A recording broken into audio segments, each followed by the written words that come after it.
Good morning everyone. Karong kabuntaga biyahe ta ato i-check ang mga dalan diri sa Cebu.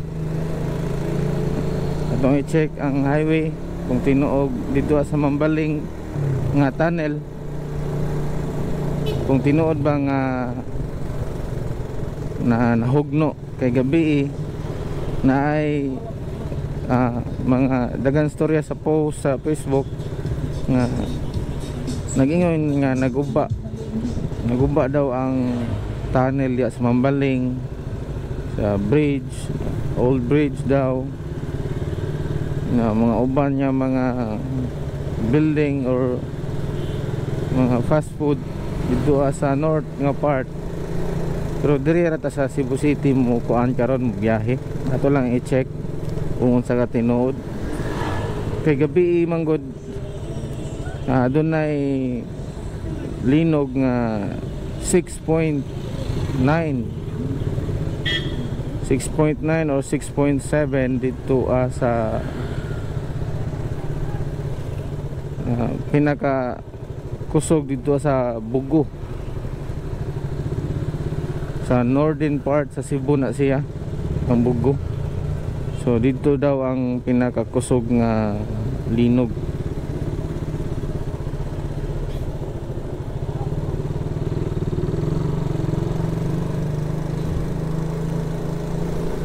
Gabi mga alas 9 pasado, kapit na mga alas 10 ang akong bana-bana at mga time. Nagsugod ang linog nga sa diha ganing kami na pahuway nami, higda nami sa akong kuan, sa akong pamilya.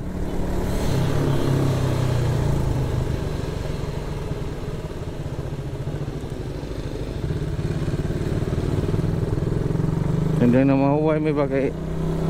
Buong ko nga mura man ko giduyan gabi nga.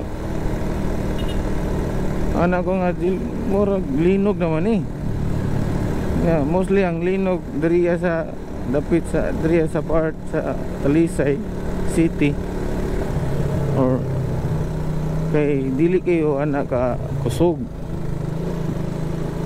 Ma-feel na ni mga nalinog mga downtown og mga I think mga 20 to 30 seconds.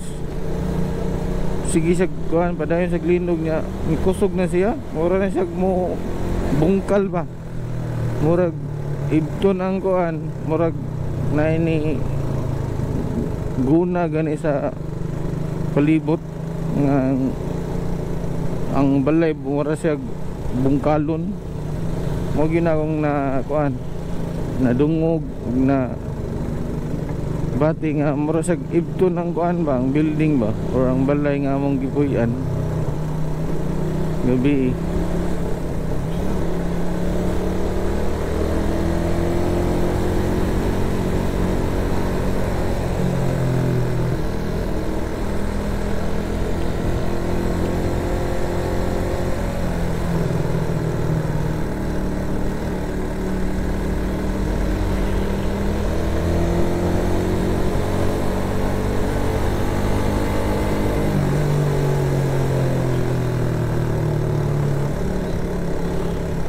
Kita po na to gabi no nga ayun nakita nga kung nakabalita mo nga ang simbahan dito sa Daan Bantayan is na collapse.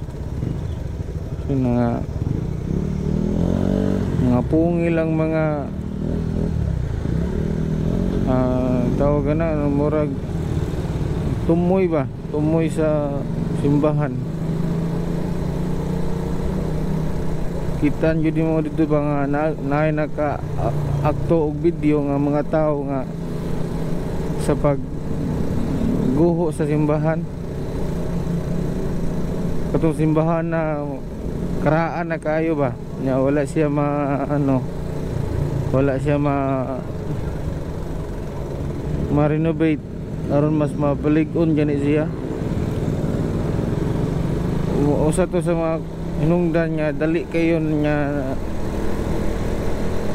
na tumpag ang simbahan.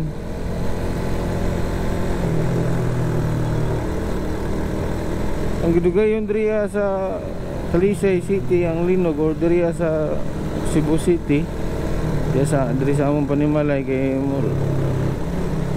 mga 1 minute kapin ang gidugayon.